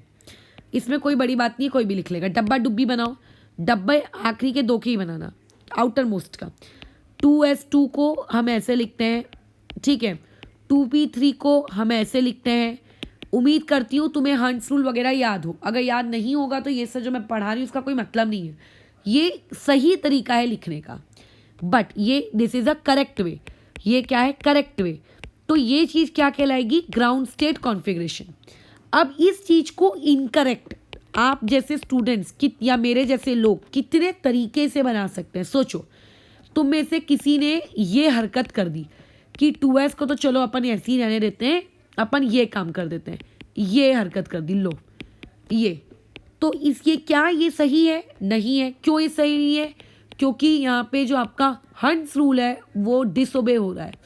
हंस रूल क्या कहता था कि सबको पहले इलेक्ट्रॉन बांटो और अगर यदि इलेक्ट्रॉन बच जाए तो पेयरिंग करवाओ। सेम आपके किस में? सब शेल में। तो इसीलिए यहाँ पे हंस रूल फॉलो नहीं हो रहा है, देयरफॉर ये गलत है क्योंकि यहाँ पे मैंने पेयरिंग करा दी। तो ये भी चीज़ आपकी एक्साइटेड स्टेट कहलाएगी। दिस इज एक्साइटेड स्टेट, क्योंकि एक्साइटेड स्टेट का मतलब होता है हाइयर एनर्जी स्टेट। नॉर्मल वाले से कभी भी अगर किसी की एनर्जी ज़्यादा है तो वो सब हायर एनर्जी वाले लोग एक्साइटेड स्टेट कहलाएंगे। ये एक अनस्टेबल चीज़ है जो कि रूल्स ओबे नहीं कर रही, तो ऑब्वियसली ये अनस्टेबल है, या हायर एनर्जी की होगी, तो ये एक्साइटेड स्टेट कहलाएगी। एक स्टूडेंट इस चीज़ को ऐसे भी लिख सकता है कि मान लेते हैं उसने कुछ ऐसी हरकत कर दी, ये यहाँ पर ये ऐसा कर दिया, एक इलेक्ट्रॉन, ये दूसरा इलेक्ट्रॉन और ये ऐसा इलेक्ट्रॉन। क्या ये सही है? ये गलत है, क्योंकि देखो ये कैसा है, इसकी स्पिन अप स्पिन है और बाकी के दोनों कैसे हैं, डाउन स्पिन। यार तुम या तो पहले पूरे अप स्पिन वाले भर लो, या तो तुम पहले पूरे डाउन स्पिन वाले भर लो। कुछ अप स्पिन कुछ डाउन स्पिन, ऐसा नहीं चलता है। तो ये भी एक्साइटेड स्टेट है। तो इससे एक बात हमें ये समझ में आती है कि एक्साइटेड स्टेट हम किसको कहते हैं। जो नॉर्मल कॉन्फ़िगरेशन है वो तो आपको लिखना आता ही है। अगर उस नॉर्मल कॉन्फ़िगरेशन में किसी भी प्रकार की गलतियां गड़बड़ कर दी जाए, ठीक है, जो हंस रूल को ओबे ना करे, एबॉव रूल को ओबे ना करे, जो पॉली एक्सक्लूजन रूल को ओबे ना करे, उन सारी गलतियों को एक्साइटेड स्टेट कहते हैं। ये उसकी एक परिभाषा। डेफिनेशन नंबर 2 में आते हैं। डेफिनेशन नंबर 2 क्या है? ये आपने एटॉमिक स्ट्रक्चर में पढ़ा था। एटॉमिक स्ट्रक्चर में क्या पढ़े थे हम कि जैसे मान लेते हैं n=1 करके आपका एक ऑर्बिट है, ये इसको n=2 कर दो, इसको कर लेते हैं n=1 करके ये ऑर्बिट है, ये n=3 करके एक ऑर्बिट है और ये n=4 करके एक ऑर्बिट है।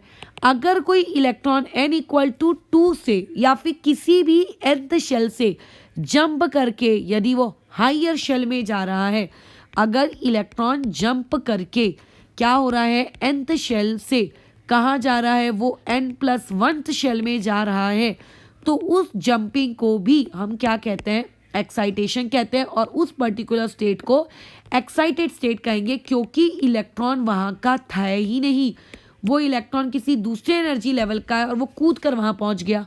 तो ये भी आप लोगों की एक्साइटेशन कहलाएगी। This is also excitation. ठीक है, तो एक्साइटेशन अलग अलग सिनेरियो में बहुत सारे प्रकार की हो सकती है। ठीक है, तो हम लोग अभी उतने डिटेल में नहीं जा रहे, बट हाँ, जो सिलेबस हमने अभी तक पढ़ा था उसके बेसिस पे मैंने तुम्हें एक्साइटेशन बता दिया। लेकिन अभी जो हम केमिकल बॉन्डिंग पढ़ रहे हैं, इन केमिकल बॉन्डिंग में हमें ऊपर की किसी भी 2 प्रकार की एक्साइटेशन से कोई हमारा वास्ता ही नहीं है, राइट। हम एक नई प्रकार की एक्साइटेशन पढ़ेंगे। कुछ नया नहीं है, सिंपल है, एक नई प्रकार की एक्साइटेशन पढ़ेंगे। तो ये जो नई प्रकार की एक्साइटेशन है, इस एक्साइटेशन के रूल्स हैं। ये जो एक्साइटेशन या जो एक्साइटेड स्टेट मैं आपको बता रही हूँ, ये एक्साइटेड स्टेट आपको थ्रू आउट क्या करनी है, फॉलो करनी है। कहाँ पे फॉलो करनी है? इन केमिकल बॉन्डिंग चैप्टर, बराबर। या फिर जहाँ पे भी आपको बॉन्ड्स बनाने की ज़रूरत पड़ रही है, कोवैलेंट बॉन्ड बनाने की ज़रूरत पड़ रही है, वहाँ पे आपको इस एक्साइटेशन का पालन करना है, जो कि कोऑर्डिनेशन केमिस्ट्री वाले चैप्टर में भी आएगा। अब ये रूल्स क्या हैं? रूल्स देखो, ये है कुछ इस प्रकार से। Rule number 1, excitation will always takes place, ठीक है, will always takes place in same shell. ठीक है, यहाँ पे एक्साइटेशन हमेशा क्या होगी? सेम शेल में होगी। क्यों? रीज़न, सपोर्ट, वाई क्यों एक शेल में होगी? बिकॉज तुम खुद सोचो, तुम अपने घर में हो, तुम्हारे घर में 6 या 7 कमरे हैं, लेट से 50 कमरे हैं, एक कमरे से दूसरे कमरे से तीसरे कमरे में जाना है। This is also an excitation, क्योंकि तुम अपना रूम छोड़ के किसी दूसरे कमरे में जा रहे हो। बट अपना घर छोड़कर आप ऊपर वाले फ्लोर के इसमें जा रहे हो, अपने ही फ्लोर में घूमने में तुम्हें ज़्यादा एनर्जी खर्च करनी पड़ेगी कि अपना फ्लोर छोड़कर अपने से हायर एनर्जी पे रहने वाले, जैसे कि अगर तुम 2nd फ्लोर पे रहते हो अपार्टमेंट में और तुम 3rd फ्लोर वाले क्या जाओगे, 2nd to 3rd जाओगे, तो ज़्यादा एनर्जी की रिक्वायरमेंट लगेगी कि सेकेंड में घूमते रहो तो कम एनर्जी की रिक्वायरमेंट लगेगी।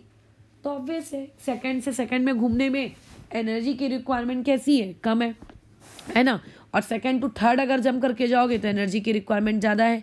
तो इसमें इसीलिए, क्योंकि एनर्जी हमें जो रिक्वायर्ड होती है वो हमें, क्योंकि उसको अगर एक्साइटेशन कराना है, ठीक है, एनर्जी रिक्वायर्ड होती है किस काम के लिए? For excitation. बिना एनर्जी दिए कभी भी एक्साइटेशन नहीं होगा। तो एनर्जी रिक्वायर्ड होती है किस चीज़ के लिए? एक्साइटेशन के लिए। और in if excitation takes place, if excitation takes place in same shell, if excitation takes place in same shell, then energy requirement is very low. ठीक है, takes place in same shell, ठीक है, then this energy requirement is very low, ठीक है, ये energy की requirement क्या है आप लोगों की बहुत ही कम होती है इस वजह से, ठीक है। तो केमिकल बॉन्डिंग में आप जब भी एक्साइटेशन कराओगे आप हमेशा क्या कराओगे, उसको सेम शेल में कराओगे। ये है आपका रूल नंबर, सॉरी यहाँ पे लो आएगा, ठीक है, ये आपका रूल नंबर 1। अब आते हैं रूल नंबर 2 में। ऐसा लग रहा होगा कि कितना सारा खिचड़ी पक गई है, कुछ समझ नहीं आ रहा है, कुछ समझने लायक है ही नहीं। एक बार जब टॉपिक समझ में आ जाएगा 2-3 बार देखो, नोट्स बनाओ, रीड करो, बराबर दिमाग में घुस जाएगा। अच्छा, rule number 2, only one excitation at the same time, only one excitation in one time. एक बार में हम लोग सिर्फ मात्र एक एक्साइटेशन करेंगे। चलो ठीक है, समझ गए। रूल नंबर 3 ये है सबसे महत्वपूर्ण, excitation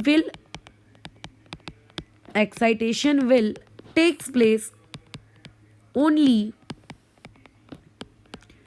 in those orbitals, orbital समझते हो ना क्या होता है, in those orbitals which are empty. नहीं समझता ऑर्बिटल तो चैप्टर नंबर 2 पढ़ने की नीड है, विच आर एम्प्टी, ठीक है। अच्छा, उसके बाद रूल नंबर 4, ड्यूरिंग एक्साइटेशन, मैं एक्साइटेशन को EXCT लिख देती हूँ डॉट, ठीक है, during excitation never pair up electrons, ठीक है, नेवर पेयर अप इलेक्ट्रॉन की पेयरिंग नहीं करवाने का। अब मैं समझा रही हूँ, सुनो, इसी एक्साइटेशन के बेसिस पर हम लोग कोवैलेंसी टॉपिक समझेंगे, ठीक है। आप लोगों के पास जस्ट इमेजिन बोरॉन है, बोरॉन का कॉन्फ़िगरेशन क्या होता है। पहले तो बोरॉन का एटॉमिक नंबर क्या होता है आपके पास 5, उसका नॉर्मल कॉन्फ़िगरेशन होता है 1s2 2s2 और 2p कितना 1। आप उसका डब्बा डब्बा स्ट्रक्चर ड्रॉ करो आउटर मोस्ट के लिए, तो ये डब्बा डब्बा स्ट्रक्चर आउटर मोस्ट के लिए, 2s इसमें कितने इलेक्ट्रॉन 2, 2p में टोटल कितने डब्बे 3, तो यहाँ पे 1 इलेक्ट्रॉन। अपने छोटे से ब्रेन को यूज़ करो। 2p के बाद क्या आता है, 2p के बाद क्या कभी भी आप लोगों को 2d मिलेगा? नो, d तो 2 में होता ही नहीं है, d तो 3 से शुरू होता है, सॉरी बल्कि d भी कहाँ से शुरू होता है 3 से शुरू होता है, तो यहाँ पे डायरेक्ट अब 3s शुरू हो जाएगा, ठीक है। अब आपको क्या करना है, एक्साइटेशन सेम शेल के अंदर करानी है। जो इलेक्ट्रॉन पहले से पेयर्ड है वो एक्साइटेशन करेंगे, ठीक है, जो पहले से पेयर है वो ही एक्साइटेशन करेंगे, जो अनपेयर्ड है वो वहीं के वहीं रहेंगे। तो अभी यहाँ पे पेयर्ड कौन है, ये पेयर्ड है, ये कूद कर चला गया यहाँ, चाहे तो बाजू में भी जा सकता था, यहाँ भी भेज दो, उससे कोई फर्क नहीं पड़ता, लेकिन अगर यहाँ भेजोगे तो बीच वाला खाली रह जाएगा, राइट, तो कहीं भी भेजो, ये मैंने भेज दिया। क्या यहाँ पे एक्साइटेशन होगी? No, electron will not go there. क्यों नहीं जाएगा? रूल के अगेंस्ट है, रूल बोलता है कि सेम शेल में होना, ठीक है। तो ये जो मैंने आपको बनाकर दिया,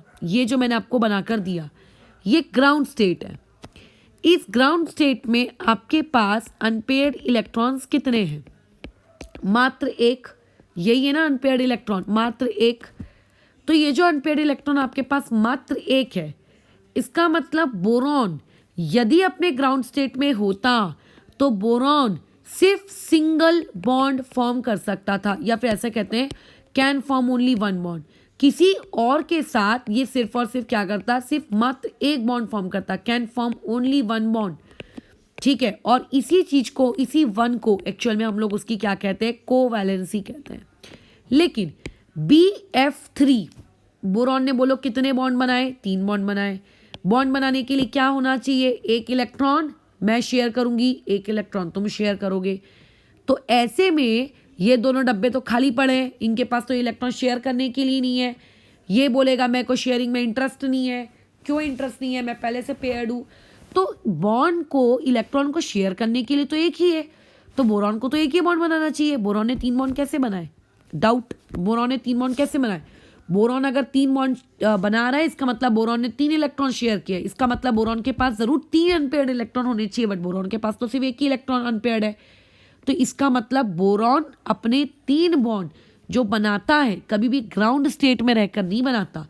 बोरॉन क्या करता है, एक्साइटेड स्टेट में जाता है। बोरॉन क्या करता है, एक्साइटेड स्टेट में जाता है। कैसे, ये जो डब्बा है 2s, उसमें से एक इलेक्ट्रॉन हटेगा और कहाँ चला जाएगा, आपके 2p में चला जाएगा। ठीक है, वो आपका 2p में चला जाएगा ये s से कूद कर। ठीक है, 3s में जा सकता है क्या, नहीं जा सकता, नॉट अलाउड। ठीक है, अब बताओ, अब कितने अनपेयर्ड इलेक्ट्रॉन्स तुमको यहाँ दिख रहे हैं अपनी आंखों से? अब अनपेयर्ड इलेक्ट्रॉन दिख रहे हैं 3।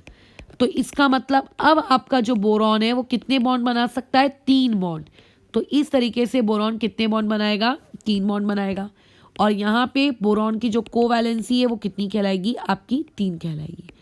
तो अगर कोई पूछे कि बोरॉन जो 3 बॉन्ड बना रहा है BF3, मतलब बोरॉन ने फ्लोरीन के साथ 3 फ्लोरीन के साथ बॉन्ड बनाया, तो ये जो 3 बॉन्ड वो बना रहा है उसमें बोरॉन खुद एक्साइटेड स्टेट में है कि ग्राउंड स्टेट में? तो हम बोलेंगे एक्साइटेड में, क्योंकि जब वो खुद ग्राउंड में होता तो उसकी कोवैलेंसी मात्र 1 होती। बट अगर 3 बना रहा है इसका मतलब ज़रूर वो एक्साइटेड स्टेट का प्राणी है। समझ गए बोरॉन की कोवैलेंसी के बारे में? अच्छा, बोरॉन के बाद आते हैं अभी कार्बन पे। कार्बन का कॉन्फ़िगरेशन क्या होता है, 1s2 2s2 2p2। Draw the डब्बा स्ट्रक्चर, दैट डब्बा structure that you will draw will be it's ground state. 2s मतलब एक डब्बा, उस एक डब्बे के अंदर 2 इलेक्ट्रॉन। p मतलब टोटल 3 डब्बे, तीनों डब्बों में से 2 डब्बों में इलेक्ट्रॉन्स हैं। क्योंकि p में 2d एग्जिस्ट नहीं करता तो आगे कुछ बनाने का सेंस ही नहीं है। अभी राइट नाउ यहाँ पे इसकी कोवैलेंसी कितनी है, कोवैलेंसी मतलब अनपेयर्ड इलेक्ट्रॉन यानी कि 2। तो ग्राउंड स्टेट में आपका कार्बन 2 बॉन्ड बनाएगा, यानी कि कोवैलेंसी मतलब number of bond they will form. But हमने तो 10th तक पढ़ा है कि कार्बन की वैलेंसी 4 होती है, 4 होती है, तो हाउ इट इज़ 4? क्योंकि ये जो इलेक्ट्रॉन है वो यहाँ पे कूद कर चला जाएगा। जब ये इलेक्ट्रॉन वहाँ कूद कर चला गया तो ये एक्साइटेड स्टेट हो गई। 2s के पास मात्र 1 इलेक्ट्रॉन बचा और 2p के पास वहाँ जाने के बाद इस तरीके से 3 इलेक्ट्रॉन हो गए। तो अभी यहाँ पे गिन लो कितने अनपेयर्ड इलेक्ट्रॉन, 4, 2p में 3 और 2s में 1। तो इसीलिए कार्बन की कोवैलेंसी बराबर कितना, 4। तो इसीलिए कार्बन मैक्सिमम कितने बॉन्ड बना सकता है, 4। क्या 4 से ज़्यादा वो बॉन्ड बना सकता है? नहीं। क्यों नहीं बना सकता? डाउट जो बचपन से रहता है, 4 मैक्सिमम 4 ही बॉन्ड क्यों बनाता है कार्बन? क्योंकि 5वां बॉन्ड बनाने के लिए आपके पास 5 अनपेयर्ड होना। 5वां अनपेयर्ड किसी भी हालत में पॉसिबल है क्या? एक ही पेयर था, उसी पेयरिंग को खोले हो तुम, एक और कहीं पेयर्ड होता तो उसको भी खोल लेते, बट नहीं है पॉसिबल। चलो नेक्स्ट में आ जाते हैं, नाइट्रोजन। नाइट्रोजन की कथा सुनते हैं। तो नाइट्रोजन का जो ग्राउंड स्टेट कॉन्फ़िगरेशन है वो होगा 2s, यहाँ पे 2 इलेक्ट्रॉन। ऊपर मैं लिख कर दिखा चुकी हूँ, यहाँ पे अभी वापस नहीं लिख के दिखाऊंगी। ये आगे 3 इलेक्ट्रॉन, 2p ना, आपका जो नाइट्रोजन है वो पहले से 2s to 2p3 होता है। अब तुम बोलोगे कि यहाँ पे कोवैलेंसी कितनी, मैं बोलूँगी कि नाइट्रोजन की कोवैलेंसी बराबर बोलो कितनी, 3, जो कि 3 अनपेयर्ड है। क्या यहाँ पे तुम्हें ऐसा लगता है कि एक्साइटेशन पॉसिबल है? आपके नाइट्रोजन के केस में एक्साइटेशन पॉसिबल नहीं है। ठीक है, एक्साइटेशन इज नॉट पॉसिबल। यहाँ पे क्यों एक्साइटेशन पॉसिबल नहीं है, बताओ क्यों एक्साइटेशन पॉसिबल नहीं है? इसका जवाब, क्योंकि एक्साइटेशन करने के लिए, ठीक है, फॉर एक्साइटेशन यू नीड, ठीक है, for excitation you need empty orbital और सेम सब शेल।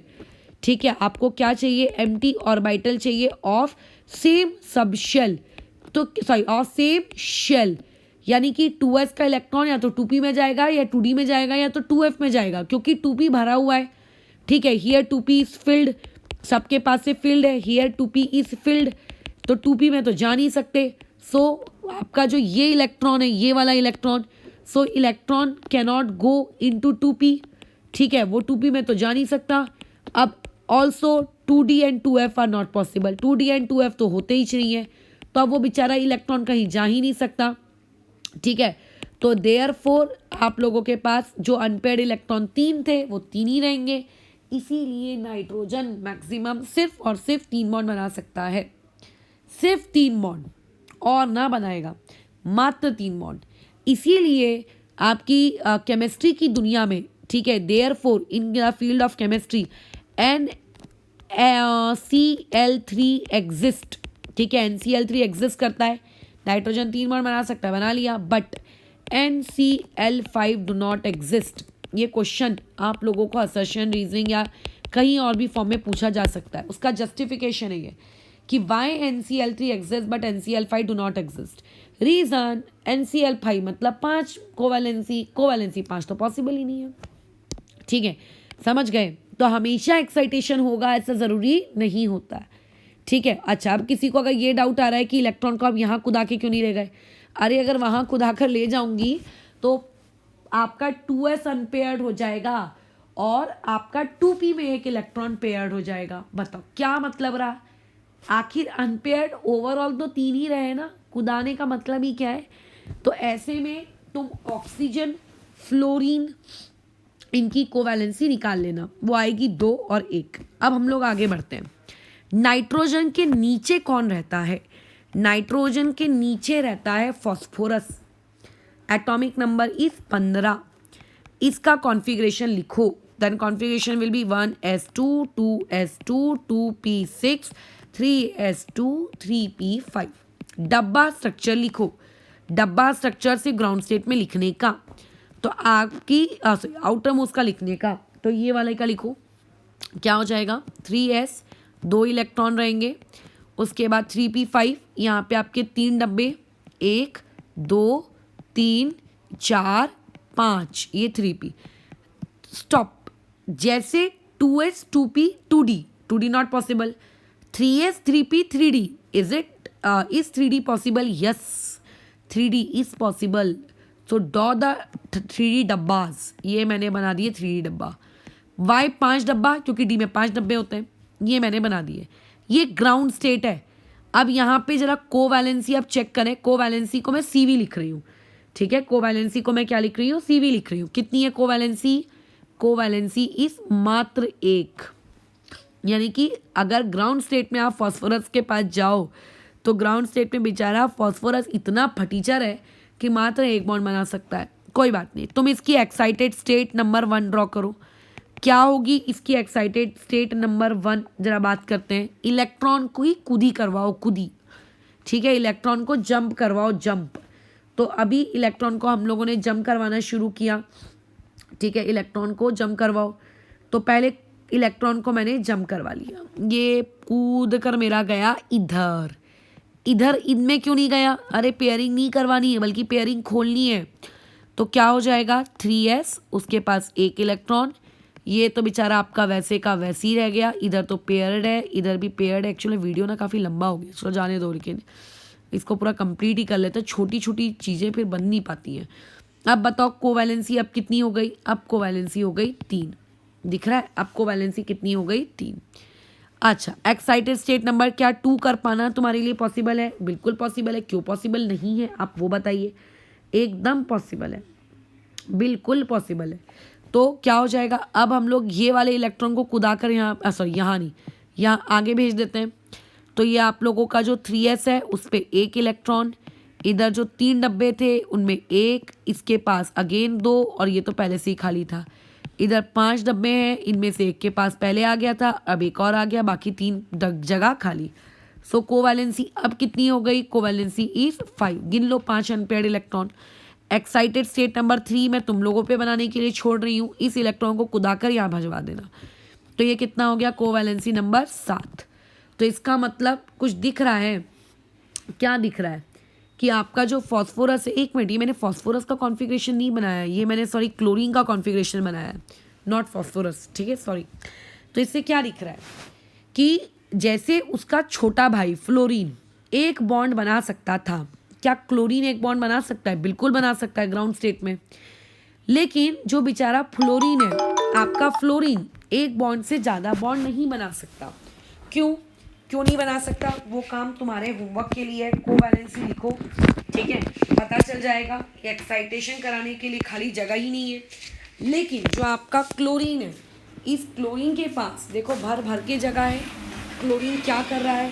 पहले एक्साइटेड स्टेट में उसने कुदाया, तो कुदाने से क्या हो गया? उसके पास इलेक्ट्रॉन्स की कोवैलेंसी कितनी हो गई? 3 हो गई, फिर 5 हो गई, फिर 7 हो गई।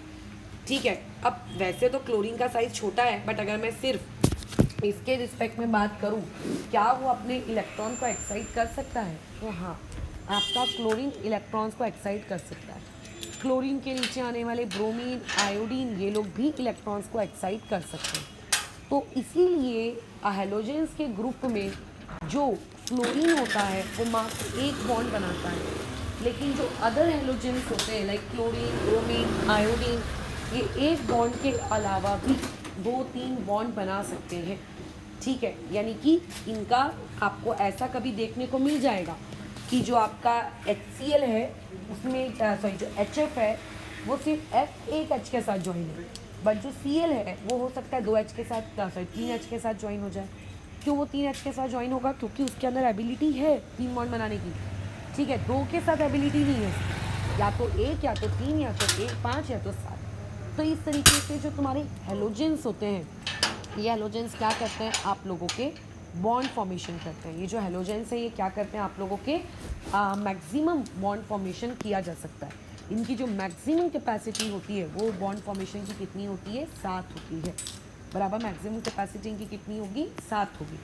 क्यों 7 होगी? Because of excitation. क्या यही मैक्सिमम कैपेसिटी फ्लोरीन में 7 हो सकती है? नहीं हो सकती। क्यों नहीं हो सकती? क्योंकि उसके पास एम्प्टी ऑर्बिटल्स नहीं है जहाँ पे वो एक्साइटेशन करवा सके। ठीक है, इस रीज़न की वजह से। सिमिलरली अब यही काम तुम फॉस्फोरस के केस में भी करोगे। तो जब तुम फॉस्फोरस के केस में ये काम करोगे तो तुम ये पाओगे कि फॉस्फोरस के ऊपर रहने वाला प्राणी नाइट्रोजन, जो कि बेचारा मात्र 3 बॉन्ड ही बना पा रहा था, लेकिन जो तुम्हारा फॉस्फोरस है वो इसी प्रकार से एक्साइटेशन कर लेता है, और एक्साइटेशन कर लेने के बाद वो टोटल बॉन्ड 3 भी बना सकता है। 3 तो बनाएगा ही बनाएगा, जब नाइट्रोजन बना ले रहा है तो फॉस्फोरस क्यों नहीं बनाएगा? नाइट्रोजन जैसे बना लेता है 3, तो फॉस्फोरस को तो बनाना ही है क्योंकि सेम ग्रुप के एलिमेंट्स हैं। ठीक है, लेकिन वो अब 3 के अलावा एक 5वां बॉन्ड भी बना सकता है। ठीक है, इसीलिए जब मैंने ये कहा था कि NCl3 एग्जिस्ट नहीं करता, सॉरी NCl3 एग्जिस्ट करता है लेकिन NCl5 नहीं करता, तो वैसे ही आप लोगों का जो PCl3 है ये भी एग्जिस्ट करता है, PCl5 ये भी एग्जिस्ट करता है, दोनों एग्जिस्ट करते हैं। क्योंकि PCl3 में फॉस्फोरस की कोवैलेंसी कितनी है? 3 है, और PCl5 में उसकी कोवैलेंसी कितनी है? 5 है। तो कोवैलेंसी ही वही चीज़ है, मतलब कोवैलेंसी वो चीज़ है जो क्या करती है? किसी भी नॉन मेटल को, ठीक है, ज़्यादा बॉन्ड्स बनाना अलाउ करती है। 10th में हमें डाउट आता है कि हमने तो पीरियोडिसिटी में पढ़ा था कि ग्रुप में जो वैलेंसी होती है वो सेम होती है, यानी कि lithium, sodium, potassium, rubidium, caesium, इन सब की valency +1+1+1। Beryllium, magnesium, calcium, strontium, barium, radium, सबकी वैलेंसी +2+2+2।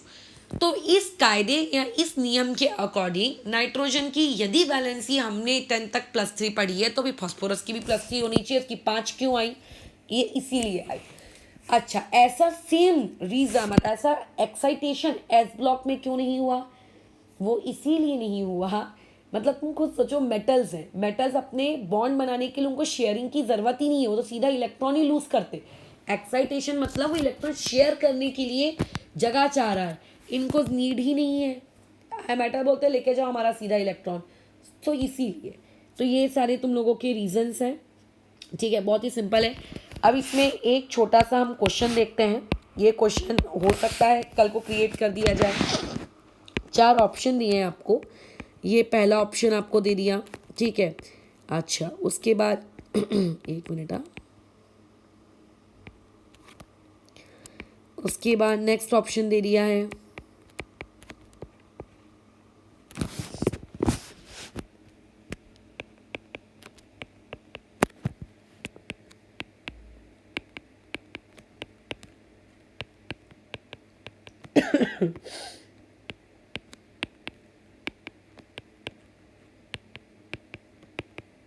ये देखो, अब इसमें से तुमको ये बताना है कि कौन एक्साइटेड स्टेट के प्राणीगण है।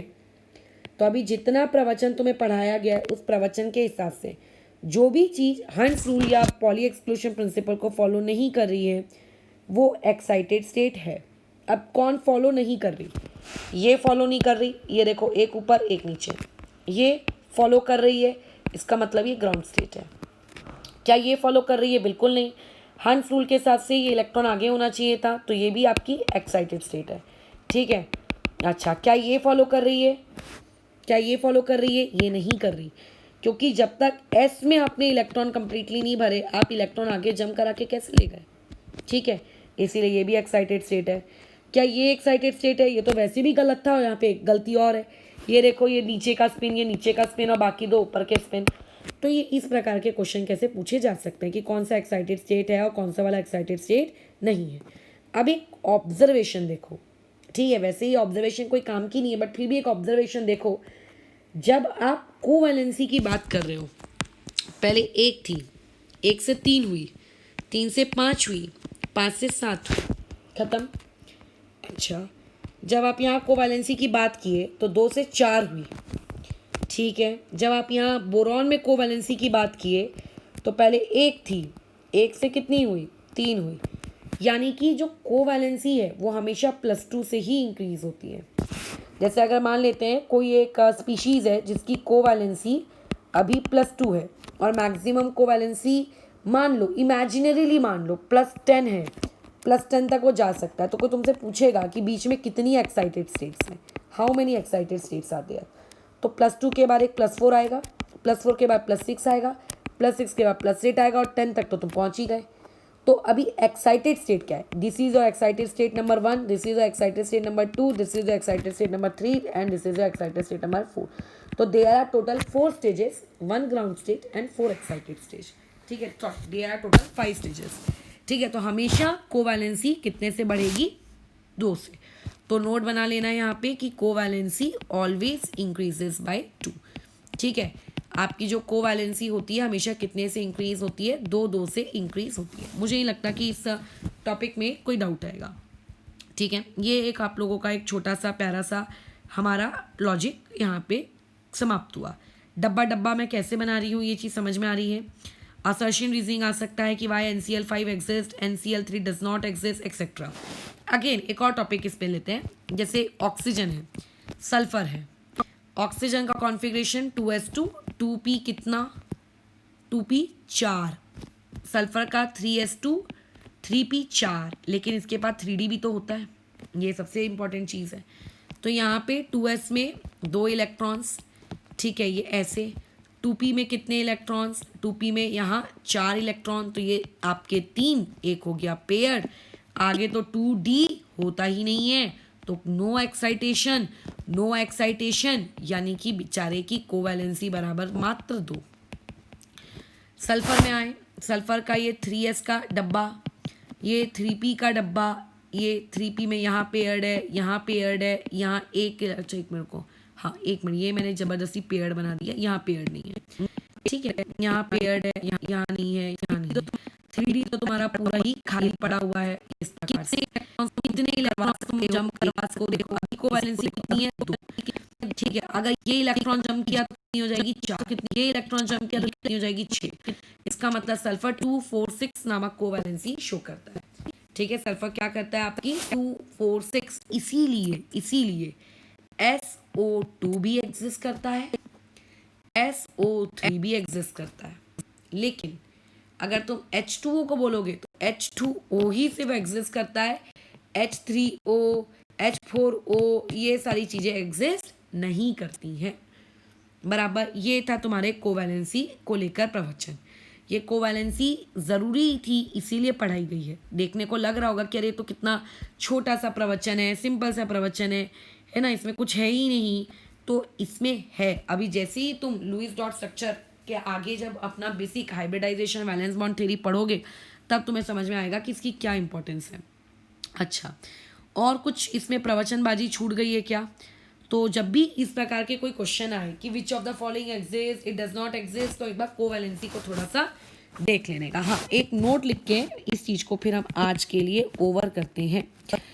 आपको कई बार कोवैलेंसी निकालने को पूछी जा सकती है।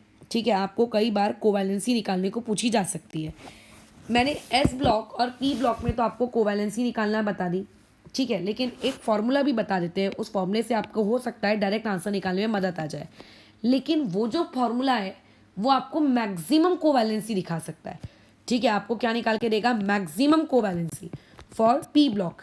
अगर आप किसी पी ब्लॉक की बात कर रहे हो तो अगर आपको ये पता लगाना है कि उसकी मैक्सिमम कोवैलेंसी सीवी कितनी होगी, तो आप क्या करो, जितने भी एनएस इलेक्ट्रॉन्स, एनएस समझता है ना, सेकेंड पीरियड के हो तो 2s, थर्ड पीरियड के हो तो 3s, एनएस इलेक्ट्रॉन और एनपी इलेक्ट्रॉन्स को ऐड कर दो, बस वही आपकी मैक्सिमम कोवैलेंसी है।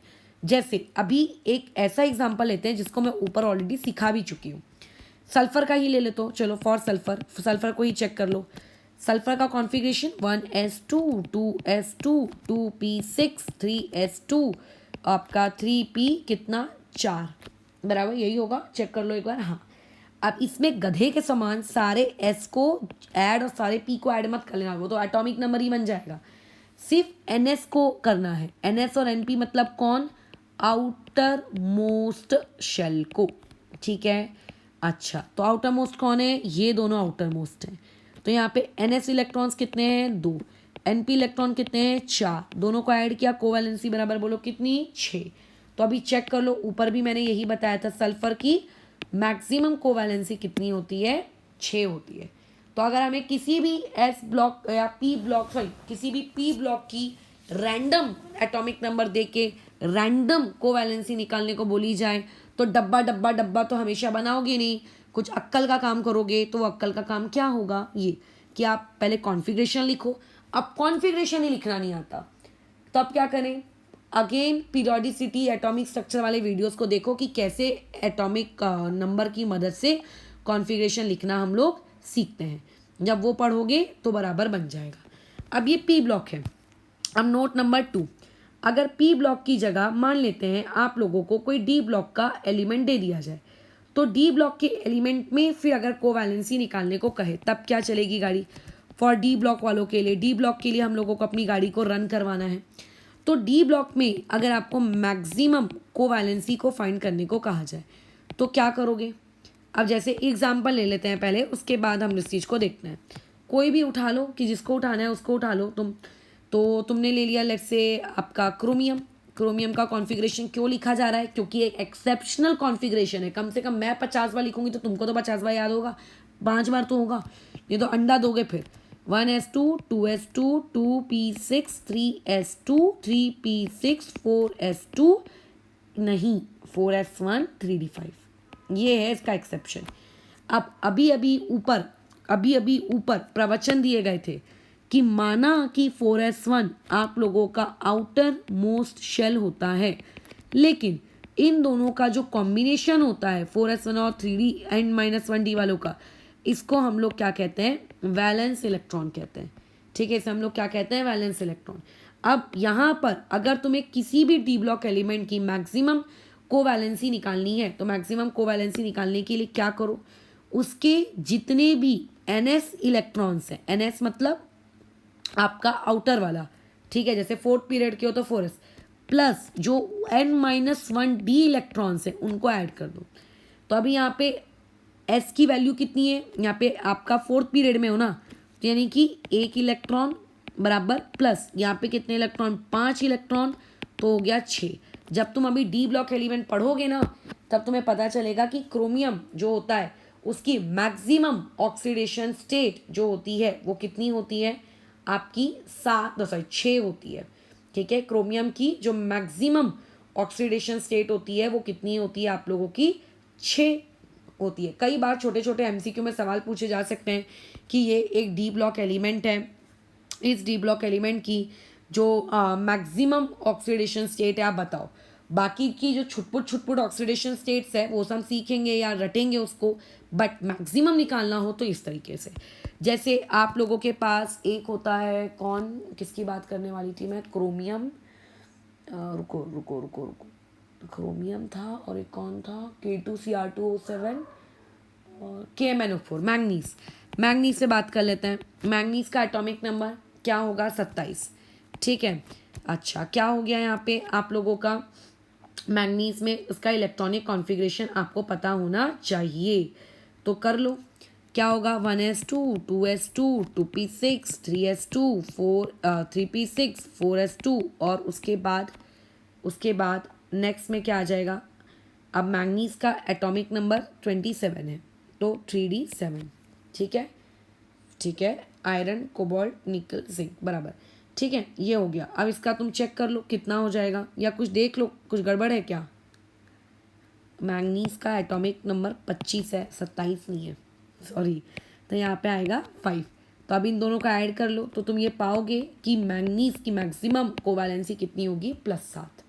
ये एक तरीका है अगर आपको मैक्सिमम कोवैलेंसी कैलकुलेट करनी है तो। ठीक है, बस। तो यहाँ पे हमारा कोवैलेंसी वाले प्रवचन ख़त्म होते हैं।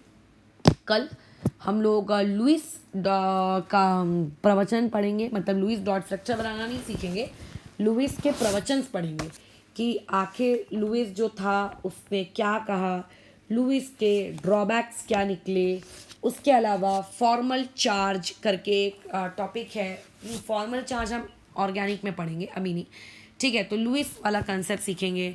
और फिर अगर आपको लुईस डॉट स्ट्रक्चर बनाना है तो उसके रूल्स पे हम कल डिस्कशन करेंगे। ठीक है, कल लुईस डॉट स्ट्रक्चर नहीं बनाएंगे, उसके रूल्स पे हम लोग डिस्कशन करेंगे कि उसके रूल्स क्या हैं, कैसे लुईस डॉट स्ट्रक्चर को बनाया जाए। ठीक है, तो अभी का वीडियो हम लोग यहीं पे समाप्त करते हैं।